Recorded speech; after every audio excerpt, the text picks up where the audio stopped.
à tous, bienvenue sur la chaîne YouTube Mécanique Sportive, c'est Nicolas. Aujourd'hui, je vous présente le nouveau SUV de chez Honda, le ZR-V en version IHEV. IHEV, si vous avez déjà suivi quelques vidéos de Honda sur la chaîne, ça va être la troisième fois qu'on en fait. C'est la même plateforme que la Honda Civic et que le HR-V. Par contre, le ZR-V se situe, lui, entre le HR-V et le CR-V. Alors, vous allez me dire, il n'y a pas de logique entre H, Z, C. Le C, il est plus gros que le Z et le H est plus petit que le Z et plus petit que le C. Bon, on ne cherche pas à comprendre, c'est le ZR-V. Petite parenthèse, vous êtes plus de 600 000 à revenir tous les mois et vous n'êtes pas tous abonnés. On n'est même pas 100 000. Est-ce que ça vous dirait de cliquer sur le petit bouton s'abonner? Ça m'aide énormément. Merci à tous ceux qui le font, merci à tous ceux qui suivent la chaîne. C'est reparti. Alors, cette voiture sur la plateforme d'une Honda Civic, et on verra même à l'intérieur, ça reprend pas mal de choses comme le tableau de bord, l'équipement et autres. Par contre, c'est une version SUV, on reprend le moteur 2 litres, 184 chevaux. Alors avec une technologie un petit peu différente, c'est le IHEV. IHEV, qu'est-ce que c'est que ça? C'est une sorte d'hybride, mais pas comme les autres. Souvent, chez Toyota par exemple, c'est un moteur avec une boîte CVT, où c'est le moteur qui entraîne les roues et il y a une hybridation qui est couplée à ce moteur. Ensuite, il y a Renault par exemple, qui ont des moteurs accouplés à des boîtes un petit peu type F1, à Crabo, mais qui démarrent toujours en électrique, mais le moteur vient quand même assister les roues, alors que là, c'est totalement différent. Le moteur 2 litres ici sert juste de générateur à une pile. La pile, qui est la grosse batterie, alimente ensuite un moteur électrique et le moteur électrique alimente, lui, les roues. Ça veut dire que le moteur thermique, lui, n'a rien à faire à voir avec le roulement des roues. Donc on n'a pas de vibration, on n'a pas de passage de rapport, même si on va voir qu'ils ont travaillé une sorte de passage de rapport fictif où le régime redescend, il remonte ensuite progressivement. Mais ça, on peut le faire puisqu'il y a toujours une mémoire tampon dans la batterie, ce qui va faire que la batterie a toujours de la charge, et même si on appuie à fond, eh bien, le moteur peut s'arrêter, la batterie continue de se décharger, ensuite il remet de la puissance pour réalimenter la batterie et la recharger et toujours avoir de la puissance. Donc au final, ça amène un petit truc un petit peu plus sympathique que beaucoup de voitures où c'est hybride, où il n'y a pas forcément de passage de rapport. Au niveau donc, de la puissance, 184 chevaux, 315 Nm, donc beaucoup de couple puisque c'est un moteur électrique. Un 0 à 100 annoncé en 7 secondes 8, entre 7 secondes 8 et 8 secondes selon les motorisations et selon les jantes, puisqu'en 19 pouces on mettra 0,2 secondes de plus, et une autonomie annoncée jusqu'à 1180 km lorsqu'on est en ville. Oui, en ville ça consommera moins puisqu'on passe beaucoup de phases électriques, des freinages, donc c'est censé être un petit peu plus. Sinon, moi ce que j'ai constaté, c'est environ entre 650 et 800 km selon comment vous allez rouler. L'avantage, c'est qu'on garde un réservoir de 57 litres à l'arrière. Et oui, c'est pas un tout petit réservoir, ça fait plaisir parce qu'il y a de plus en plus de voitures hybrides où on est entre 35 et 40 litres, ou même des fois entre 30 et 40 litres. Ça rétrécit vraiment pas mal le champ d'action de ces voitures. Au niveau des dimensions, elle fait 4,57 m de long, 1,84 m de large sur 1,62 m de haut. Au niveau du poids, on est environ à 1600 kg pour l'engin, donc un poids qui reste correct, sachant qu'il y a un pack de batterie, plus un moteur électrique, plus un moteur thermique. La voiture, elle peut remorquer jusqu'à 700 kg. Au niveau du coffre, je vous remonte ça à l'intérieur, on a entre 380 et 1300 litres. La garde au sol, on est à 18 cm, un petit peu moins puisqu'on a les marchepieds en option sur cette version aujourd'hui. Et au niveau du rayon de braquage, elle fait le tour en 11,30 m. Elle sera disponible en 5 couleurs, bleu, blanc, rouge, gris et noir. On aura des jantes en 18 ou 19 pouces et en plus, ensuite, on a deux finitions, soit le Sport, soit le Advance. Alors, petite différence, c'est la calandre, quelques petites choses à l'intérieur, mais clairement, ce sera la même voiture. La motorisation ne change pas, c'est juste une finition. Ensuite, on a des packs disponibles. On a le pack illumination pour avoir des petits seuils de porte éclairés. On a le pack aéro qui change un petit peu le ski à l'avant, qui change le béquet à l'arrière et des petites lames sur le côté. On a le pack robuste dont on est équipé aujourd'hui avec ce ski spécifique qui donne un côté un peu plus baroudeur. Pareil, c'est marchepied et on a des petites bavettes derrière les roues. Je vous remonte ça sur le côté. On a ensuite un pack obscur comme là on a, donc c'est-à-dire les rétros noirs, les entourages de fenêtres noires et on peut même avoir le logo ici. Alors, donc on n'a peut-être pas le pack obscur, mais on peut avoir le logo ici en noir et pareil le HR-V et autres écrits en noir à l'arrière. Et pour les gens qui transportent pas mal de choses, on a un pack cargo qui aide à modifier un petit peu le coffre avec quelques petits accessoires. Alors, sous ce capot, comme je vous le disais, donc ce moteur 2 litres, 184 chevaux, il est annoncé pour une moyenne à 5,8 litres. On verra ce que ça donne sur un mixte. Ensuite, des feux phare avant à LED. Donc, partie LED, ici, signature lumineuse de jour, cette virgule ici qui sert de clignotant. Et ensuite, des LED qui éclairent, pareil, pour les pleins phares et les feux de jour. On peut voir qu'on n'a pas de partie anti-brouillard. Sur les côtés, on a des petites entrées d'air qui jouent ça pour le rideau d'air sur le côté qui viennent bien guider les flux d'air et qui jouent un petit peu sur l'aérodynamique pour baisser les consommations. Le logo Honda avec un petit peu de bleu à l'intérieur. Cette calandre ici très verticale sur les versions sport, il me semble, où c'est des parties croisées. Là, c'est vertical. Support de plaque, pas de caméra à l'avant, pas de plaque 360. Petit radar de parking plutôt bien intégré. Ensuite sur la partie on a une grille avec les croisés et ce ski spécifique à cette version baroudeur. Bon, cette version baroudeur, ils l'ont appelé robuste pour lui donner un côté, ouais, c'est robuste. Ça c'est un petit truc du marketing, ça pour qu'on mette dans la tête, ouais, c'est costaud. Sur le côté, ce SUV, je le trouve quand même plutôt bas. En plus avec là, le marchepied, j'ai l'impression que ça abaisse un petit peu cette voiture. Ça lui donne un look un petit peu posé, vraiment.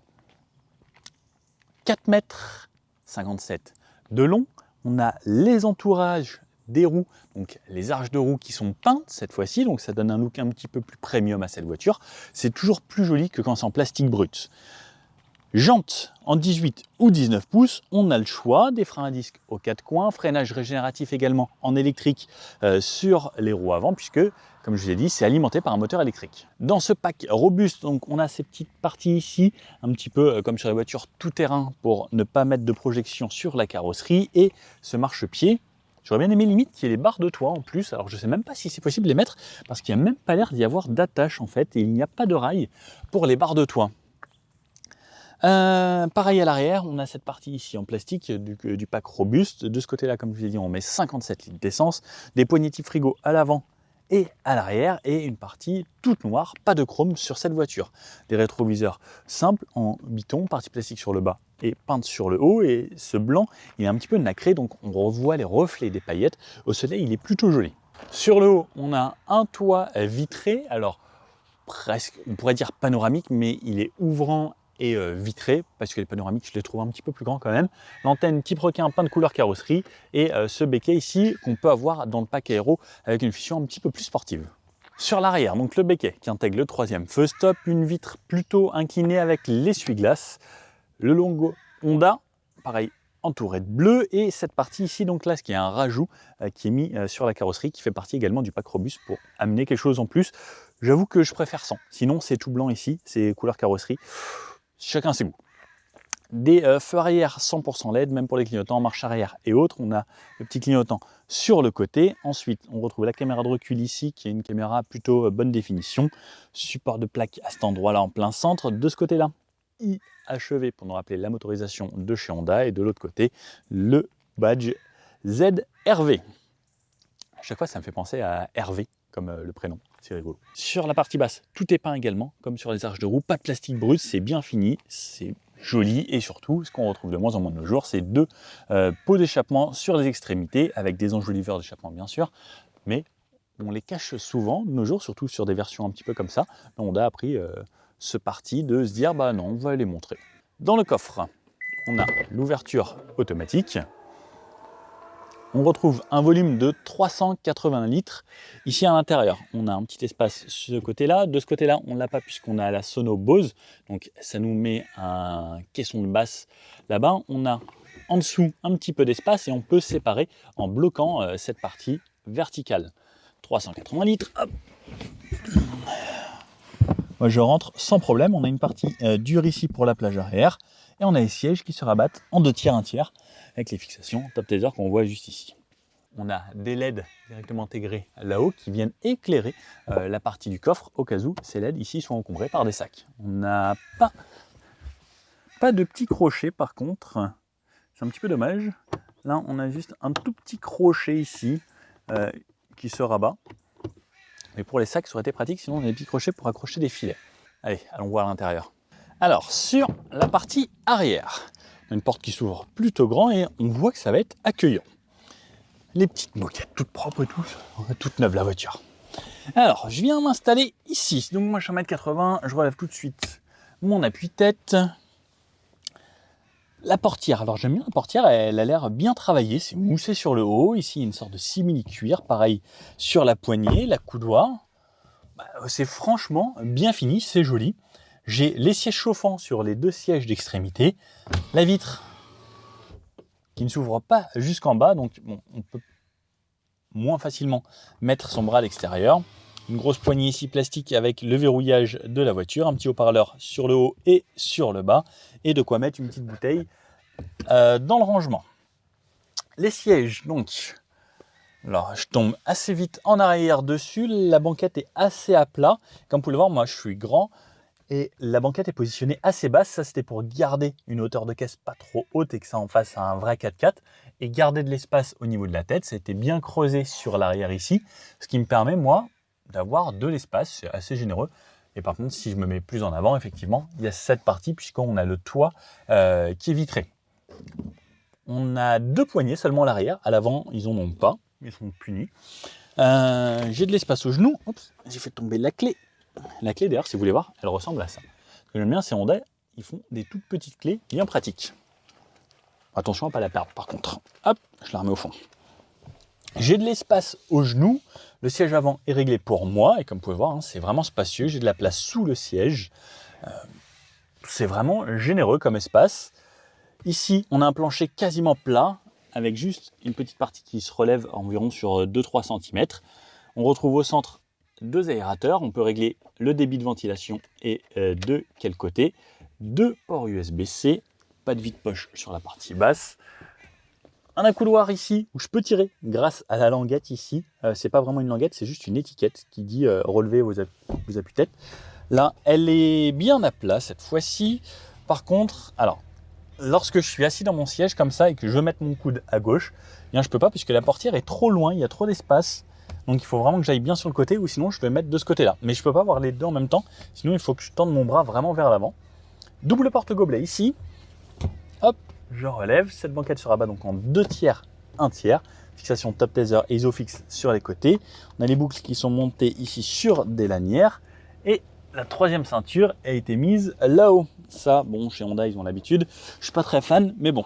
Ouh, là, c'est beaucoup plus ferme. Alors, pareil, au niveau de l'assise, même pour le bas de mon dos ici, le dossier également plus ferme et je ressens un petit peu les rainures qu'il y a au niveau de la coudoir. Au niveau de la tête, il me reste un petit peu d'espace. Il ne faut pas que je me mette trop sur l'avant, sinon je veux vraiment avoir la petite touffe, la petite toupette bien frottée ici. Et j'ai les 2 lumières directement au-dessus de ma tête. Mais ça passe. Je pourrais faire un petit trajet ici sans trop de problème puisque j'ai de l'espace. C'est plutôt correct et pareil au niveau de la tête, ça va. Par contre, effectivement, si je me mets vraiment droit, là je ne passe pas. Il faut que je sois un petit peu tassé sur moi-même. Les ceintures sont bien sur les côtés. C'est pas trop mal. Surtout sur les côtés, on a plus d'espace. Et j'avoue que quand on est là, on a une belle visibilité sur l'avant. Ce que j'aime bien, les appuis-têtes sont pas trop gros. Et c'est plutôt lumineux, surtout avec ce toit vitré. Bon allez, venez découvrir l'avant. Allez, je vous emmène avec moi. Donc comme je disais, les poignées, petit frigo ici, avec le petit bouton pour fermer sur le dessus en sensitif. La portière, la même qu'à l'arrière. Ce qui est bien, c'est qu'ils ont pris le soin à l'avant et à l'arrière. Donc c'est du moussé sur le haut ici. Je ne sais pas si vous voyez, mais il y a une partie LED à l'intérieur qui s'éclaire en blanc de nuit. On a les poignées, verrouillage du véhicule, mémorisation du siège sur 2 positions. On a les commandes de fenêtre, le verrouillage du véhicule et le réglage des rétroviseurs. On peut les rabattre également d'une petite pression juste ici. Voilà à quoi ressemble le rétroviseur. Il est plutôt grand et carré. Partie ici en sorte de cuir avec des surpiqûres et un petit peu d'espace ici, 2 petites bouteilles. Haut-parleur ici, le marchepied donc, bon, qui peut aider. Bon, je vous avoue qu'à moins que ce soit pour des personnes très âgées, pas forcément très utile puisque, regardez, il n'est pas très haut ce SUV. Siège électrique pour moi et pour mon passager quand on les prend, contrairement au Anyone que j'ai pris. Vous allez les petits tapis de rappel, double pédale puisque boîte automatique, on n'a plus de rapport à passer sur ces voitures. Le gros repose-pied, ici on retrouve de quoi ouvrir le coffre, désactiver l'ESP et petit vide-pièce ou pour les caddies, pour les courses. Le siège ressemble à ça, donc tout en cuir, avec des surpiqûres au milieu, donc c'était retravaillé un petit peu avec des petits zigzags. Et je vais vous montrer. Alors cette partie ici, pendant qu'on y est, c'est plus facile. Donc on peut voir à travers. On connecte son téléphone de ce côté-là en USB type A et on a une recharge rapide de l'autre côté en USB type C. Bon, j'aime bien cet endroit, au moins mettre son téléphone ici, on ne l'a pas sous les yeux, donc c'est moins tentant de le prendre lorsqu'il est là. Hop, ça. Donc je vais mémoriser 7, 1. Là maintenant, quand je rappuierai sur 1, le siège reviendra à cet endroit-là. Le volant, on connaît les volants chez Honda, ils font toujours des beaux volants bien ronds. Donc voilà à quoi ils ressemblent. Tout rond, volant chauffant juste ici, j'appuie dessus. Pour l'hiver, ça c'est le truc que je préfère sur les voitures. De ce côté-là, on va régler la partie gauche de l'écran. De ce côté-là, on va régler la partie droite de l'écran là-bas. Ici, commande vocale, le volume plus fort ou moins fort, changer de musique de gauche à droite. Ensuite, le régulateur limiteur, activer, désactiver, plus vite, moins vite, la distance avec la voiture de devant, et ça c'est pour le centrage de voix automatique. Et ensuite, ça, comme je vous disais, c'est pour naviguer sur les écrans gauche et droite. Derrière le volant, on pouvait voir deux palettes, plus et moins, c'est pour la régénération d'énergie. On va voir 4 niveaux, soit très peu, soit un petit peu plus, un petit peu plus, un petit peu plus. Très simple. Derrière, on retrouve ici avec un mode automatique pour les feux, les anti-brouillards à l'arrière, le clignotant, et de ce côté-là, ce sera tout ce qui sera essuie-glace avant et arrière. On retrouve cet écran. Sur la partie gauche, on a la réserve de batterie en électrique, les compteurs, la vitesse au centre, et ici la vitesse également avec une aiguille. Tout est en digital. Et ensuite, donc comme je vous disais, on peut personnaliser, retour, téléphone, FM, mettre les radios et gérer d'ici et retourner. Par exemple, là, je n'ai pas connecté mon téléphone, mais sinon, j'ai mon CarPlay qui est affiché là avec la musique. La température, là, je suis en parking EV parce que je suis en mode électrique. L'heure, j'ai désactivé l'ESP, je peux le réactiver parce que je voulais tester des petites choses. Voilà, contre-traction normale. Là, j'ai les aides à la conduite avec les lignes qui vont se dessiner. Le kilométrage de la voiture. Là, je suis en mode normal puisque j'ai 4 modes sur cette voiture. J'ai le mode sport tout en haut. Quand je rappuie et que je suis déjà en sport, j'ai le bip bip bip pour me dire que c'est bon. Le mode normal, le mode éco et le mode neige qui va permettre une meilleure motricité sous la neige. Et ce que j'aime bien, c'est qu'il y a la petite animation neige. Qu'est-ce qu'il y a comme animation en éco? Éco, voilà, c'est vert, c'est beau. Mode normal, bon, c'est en ville, c'est normal. Et mode sport, c'est un petit peu rouge. Et en mode sport, donc ça devient un poil rouge. L'idéal, c'est de laisser en éco ou en normal. Ensuite, l'écran qu'on retrouve qui était dans la Civic, et tout comme ce tableau de bord, vous pouvez reconnaître, regardez, avec là ce motif nid d'abeille tout le long, qui est plutôt joli, et je ne vous ai pas parlé de l'affichage tête haute qu'on a juste là. Sur le haut, c'est un petit peu moussé partout, haut-parleur Bose haut de compte, plus un au centre, juste ici. Cet écran, bon, bah, il est tactile, on a des raccourcis, téléphone, radio, audio sur la partie basse. Je suis, moi aussi je suis. Les audios, les modes d'affichage. Ici, on change de radio là, le volume, très simple. Je peux retourner comme ça en arrière. Là, j'ai les applications de la voiture. Si je connecte mon téléphone, j'ai le CarPlay ou l'Android Auto et en sans fil en plus. Les applications et autres qu'on peut voir juste ici. Voilà. Ensuite, plus bas, la touche warning en plein centre. Les aérateurs ici que je peux régler comme ça. Plus bas, le bloc climatisation. Activer la clim, j'appuie dessus, j'éteins, ça l'allume ou ça l'éteint. Je règle la ventilation ici. Je synchronise entre gauche et droite puisque j'ai une climatisation bizone. Siège chauffant sur 3 positions pour le passager et pour moi juste ici. Le recyclage d'air. Les modes où est-ce que je veux me faire ventiler.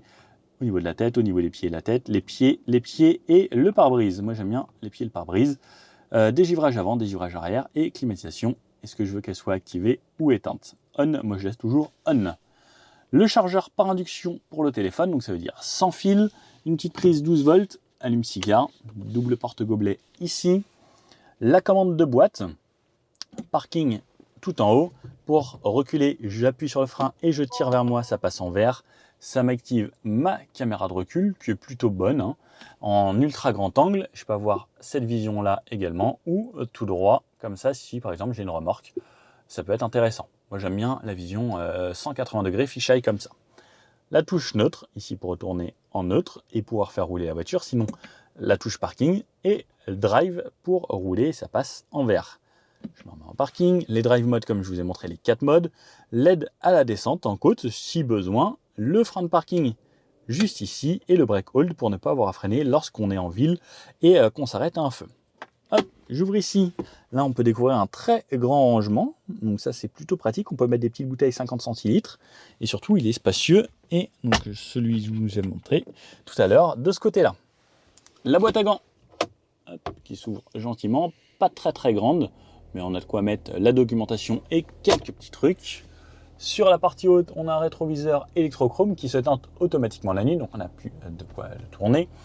Ensuite, ici, c'est pour la commande du toit vitré, la touche SOS et raccrocher de la SOS et ouvrir donc, ou fermer le store directement. Je vais le laisser ouvert et ouvrir cette partie. Alors ce qui est très marrant, vous avez vu, c'est que le toit vient en dessous et non au-dessus. C'est très rare. Je pense que je n'avais jamais vu ça auparavant. Et de se coller le filet anti-remous pour pas qu'il y ait d'air qui rentre à l'intérieur. Mais ça m'éclate. J'avais jamais vu que ça passait à l'intérieur. Très sympa. Hein. Et par contre, est-ce qu'on a... Ah ouais, on a quand même l'ouverture vers le haut pour avoir le petit filet d'air.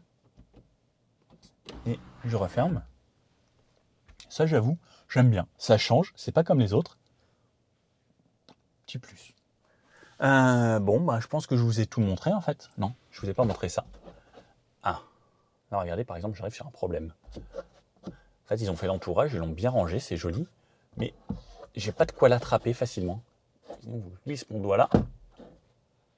Alors il est tout en tissu. Alors c'est joli, c'est doux. On dirait... Non, je vais pas le dire. Une texture comme ça. Dans un endroit féminin. Ici, une petite pochette pour mettre ses cartes ou autres. Et grand miroir. L'éclairage. Ouais, plutôt bien. Alors j'aime bien, ouais, c'est doux, hein, mais... c'est pas le plus pratique. J'aurais bien aimé quand même l'endroit où on met sa main. Souvent, ils y pensent. Bon, bah c'est parti. Let's go. En route. Bon alors, c'est parti à bord de ce nouveau ZR-V. On va tester ce que ça donne. Comme je vous ai dit, la plateforme, c'est un petit peu la même que la Civic. C'est toujours le IHEV, c'est-à-dire c'est un moteur 2 litres à l'avant qui envoie de l'électricité en tant que générateur à la batterie et la batterie qui passe par le moteur électrique qui alimente et qui donne la puissance aux roues. Donc, en gros, on a un système de traction électrique, mais alimenté par un groupe thermique. Bon. Drive. Donc, on part en électrique, la plupart du temps, dans le silence. Parce que le but de cette voiture, c'est justement de recharger pour pouvoir faire des départs en électrique et ne pas faire en sorte que le moteur tourne. Et en fait, c'est une sorte de gros hybride. Donc, le but, c'est qu'à chaque fois qu'on est en ville ou à basse vitesse, on soit dans le silence total. Donc là, par exemple, c'est le cas. Pas de bruit. Je suis seulement en électrique. Et si j'ai besoin, dans les phases de relance ou autre, le moteur va redémarrer. Ou lorsqu'il aura besoin de recharger la batterie. Là, par exemple, il me reste que 3 barres de batterie. Normalement, il ne devrait pas tarder à redémarrer. Et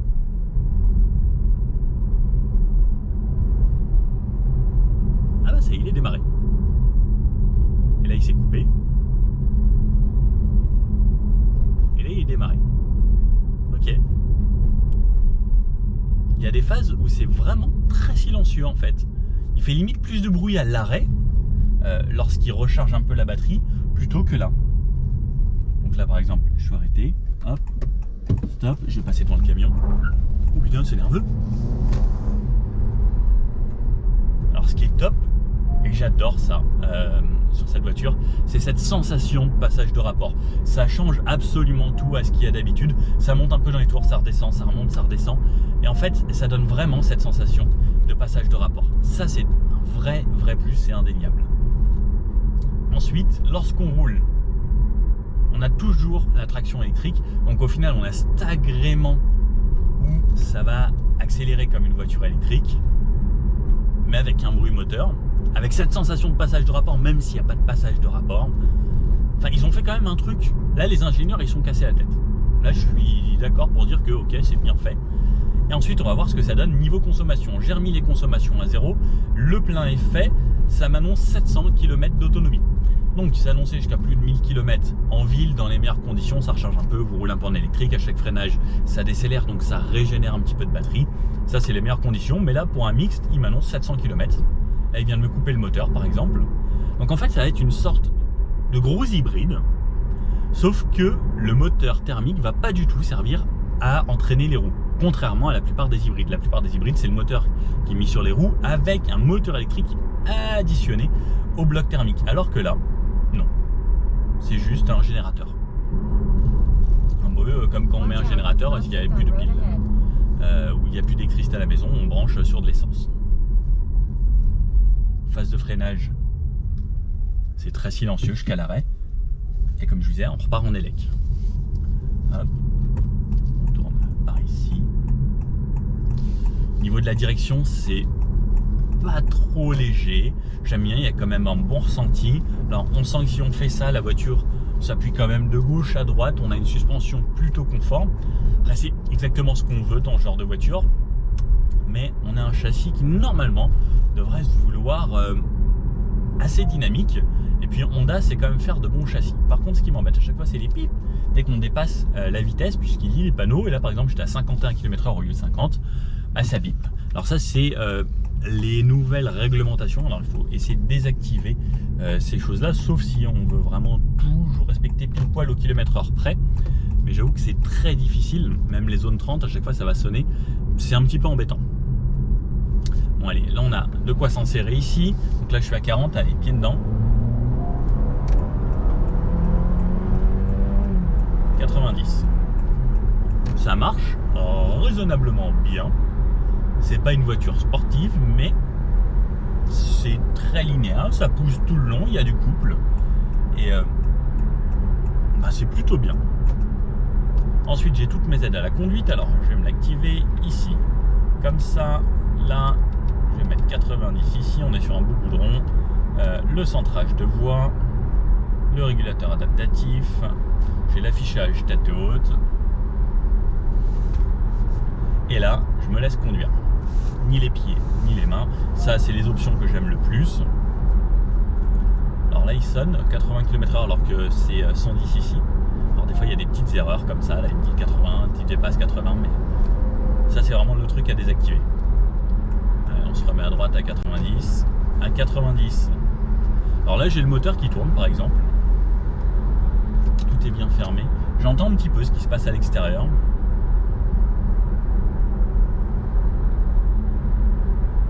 Alors, je ne sais pas combien de tours je suis exactement. J'ai une réserve de puissance. Ça me dit que je suis à 10%, en gros, là, à 90 km/h. Et au niveau de la consommation, là, ça se met en instantané. Ça me dit que je suis aux alentours des... Est-ce que c'est la moyenne? Non, ouais, c'est la moyenne. Ça me dit que je suis aux alentours des 9 litres. Donc là, il me recharge la batterie, par exemple, pendant ce temps-là. Et ensuite, normalement, il devrait y avoir une phase où je vais passer en 100% électrique. Même en roulant à 90, normalement. Alors, il va y avoir des phases où ça va consommer plus, comme ça, pour justement recharger la batterie. Là, par exemple, je suis en phase de descente.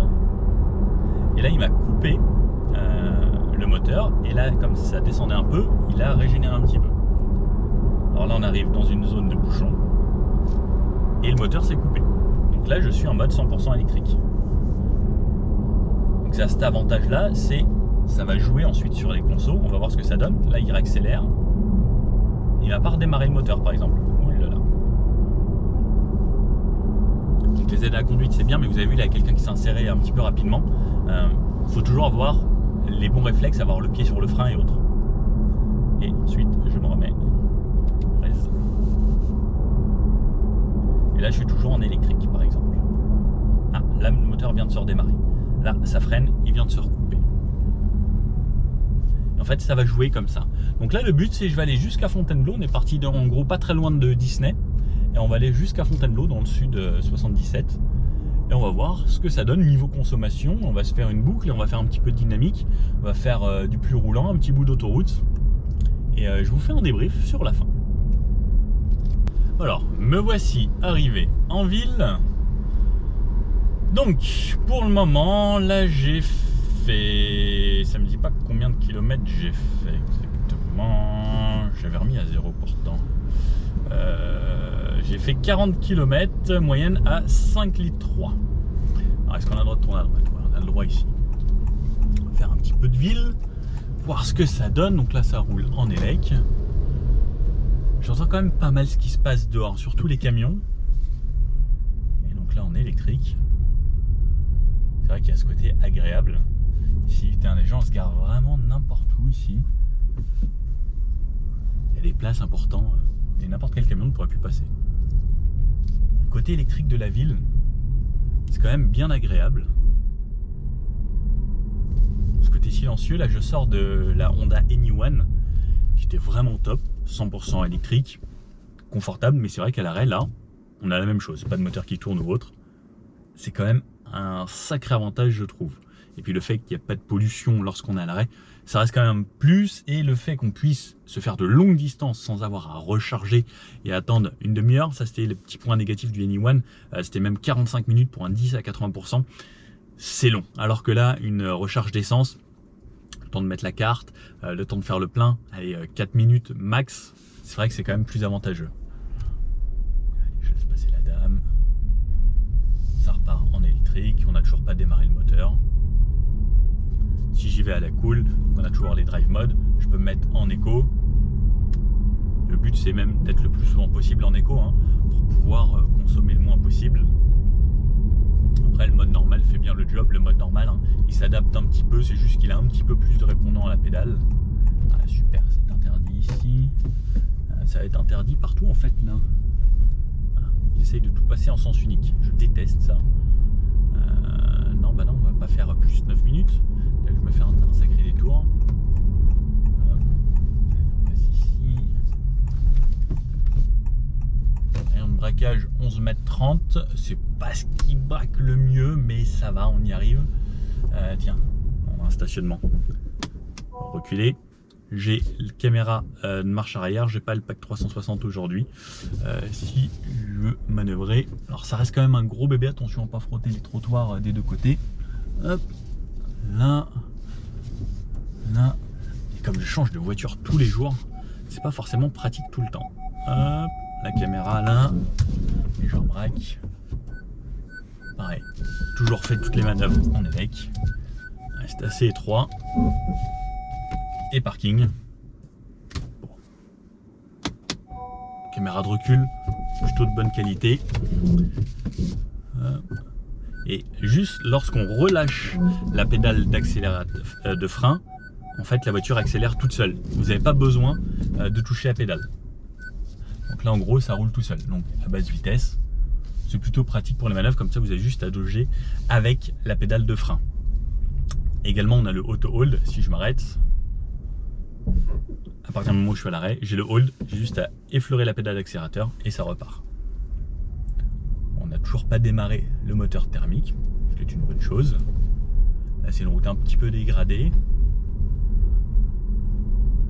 Ça bouge un poil, mais c'est pas inconfortable. Mais surtout on est dans le silence. Par contre, on va bientôt arriver au moment où le moteur va se démarrer, puisqu'il me reste que 3 petites barres. Hop. Et bien sûr, si j'accélère un petit peu plus fort, le moteur se démarre. Mais là, mon but, c'est de voir combien de temps je vais réussir à tenir en 100% élec. Ah. Ça y est, le moteur s'est démarré. Quand il reste 3 petites barres, le moteur se redémarre.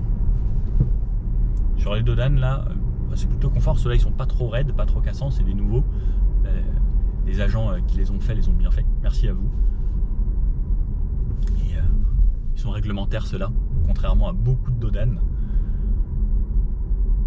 Bon, et le moteur s'est recoupé, il s'est juste démarré un tout petit poil. Et dès qu'on sollicite peu la pédale,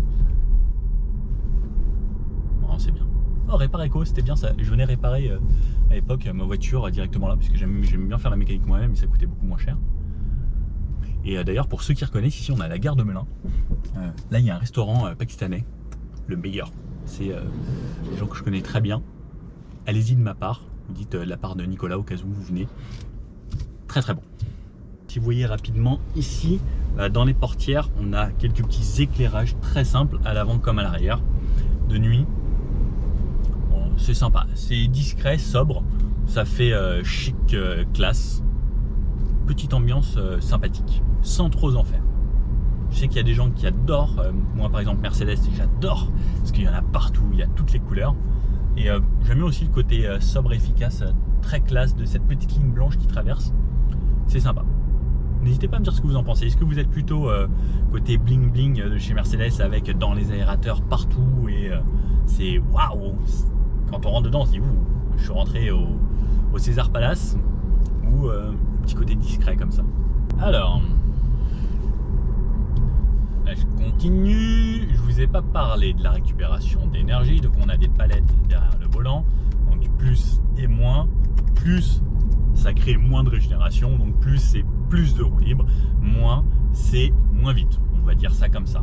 Donc là par exemple je suis à 50, pour la ville ça peut être pratique pour avoir une sorte de one pedal. Il n'y a pas un vrai one pedal malheureusement, mais par exemple je relâche, j'ai un très léger frein régénératif et j'ai 3 niveaux. Donc le premier, le deuxième et le troisième. Ah, et le quatrième. Donc on a 3 niveaux supplémentaires en plus du léger freinage régénératif de base. Donc ça crée voilà, une voiture qui va ralentir pas mal. Bon, le test rond-point ici, on n'a personne.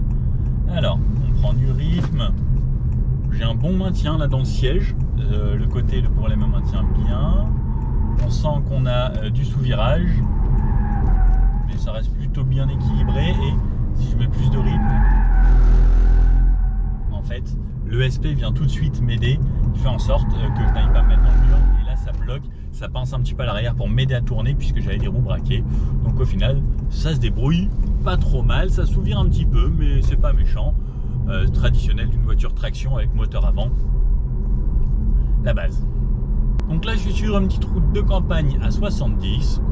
Ça se passe plutôt bien, c'est un petit peu dégradé. On arrive à ma route préférée où ça zigzague un petit peu, voir ce que ça donne en dynamique. Donc ce que je peux faire, c'est même également passer en mode sport.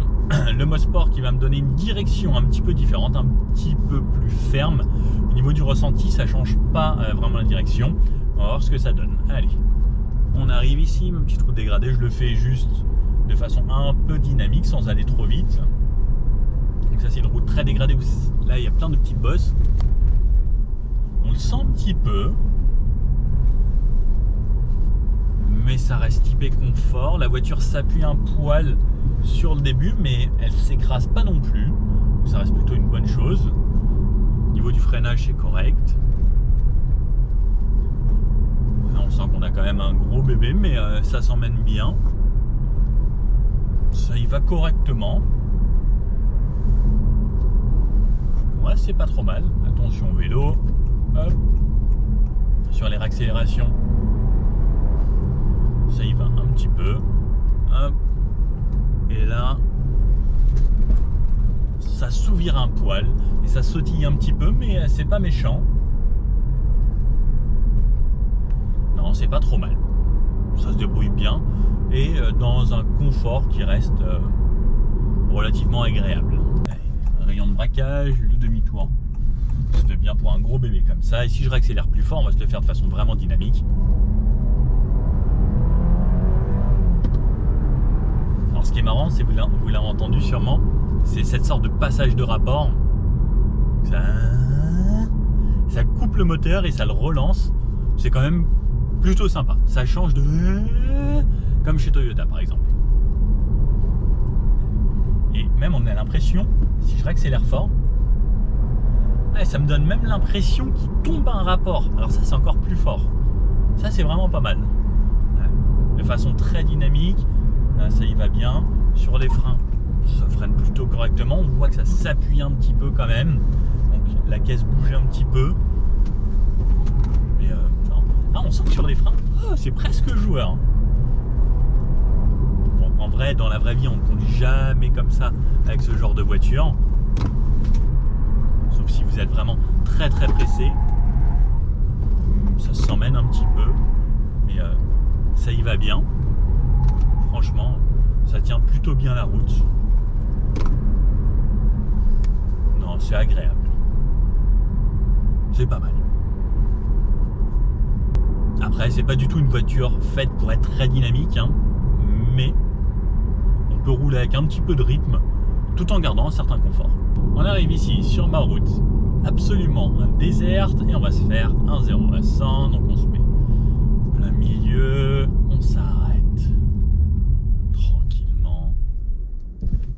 L'auto-hold, le silence avant l'accélération. 7 secondes 8 ou 8 secondes selon les versions. Je suis en sport, puissance maximum et c'est parti. Le moteur démarre très rapidement. 30, 40, 50, 60, 65, 70, 76, 80, 90 et 100. Allez, de 100 à 0. Ouf. Ça freine fort. La voiture plonge quand même pas mal. Elle sautille un petit peu sur la route. Mais efficace. Par contre, vous avez vu, ça a bien plongé haut. Il y a vraiment un hop là. Ça, c'est parce que la suspension, je veux quand même un minimum confort. Et on ne peut pas tout avoir, non plus avoir une caisse très ferme, très rigide et en même temps une caisse qui reste à plat, sauf avec des suspensions pilotées. On arrive à gérer un petit peu tout ça. Mais sinon, quand je fais ça, voilà, là on sent qu'elle s'appuie, elle s'appuie, elle s'appuie. Mais si j'y vais juste comme ça, elle s'appuie un poil et on le ressent beaucoup moins. Par contre, c'est vrai que si on fait ça, ouais. Par contre, heureusement qu'on est bien maintenu dans les sièges, ce qui permet d'avoir une meilleure sensation de conduite. Bon, allez. On va aller s'insérer sur l'autoroute, faire le petit bout à 110 et à 130. On va peut-être commencer par 130 d'ailleurs. En s'insérant directement, je vais me remettre en mode normal d'ailleurs. Ça permettra de juger ce que ça donne. Donc allez, mode normal, on double, il n'y a personne. Allez. Avec cette sensation de passage de rapport, j'avoue que c'est agréable. Ça pousse en continu. Classé 130 ici, il y avait le radar, on va se mettre à 130 tranquillement. Je me remets avec mes aides à la conduite, 130, 110, 130. On se remet ici. Elle redétecte la voie, elle voit la voiture qui me précède. Et normalement, c'est bon, je me fais conduire. À 130 km/h. J'entends un petit peu le moteur. Pas tant que ça. Un petit peu de bruit de roulement. Les bruits de vent sont par contre super bien contenus. Ouais, très peu de bruit du vent, un petit peu juste sur les rétros, mais sinon nulle part ailleurs. Et après c'est plus des bruits de roulement qui résonnent un petit peu dans la caisse. Bon, à 130 km/h c'est tout à fait normal. Bah, ça reste pas mal. Hein.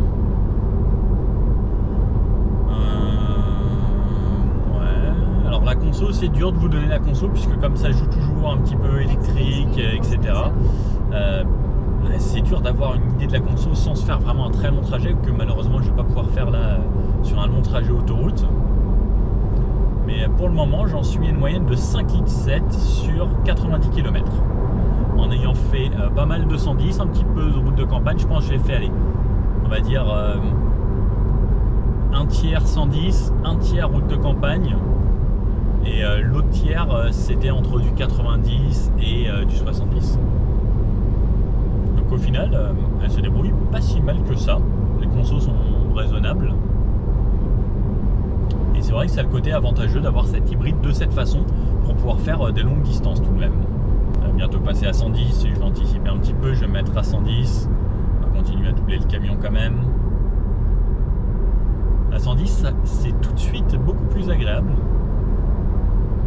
J'entends un petit peu le camion.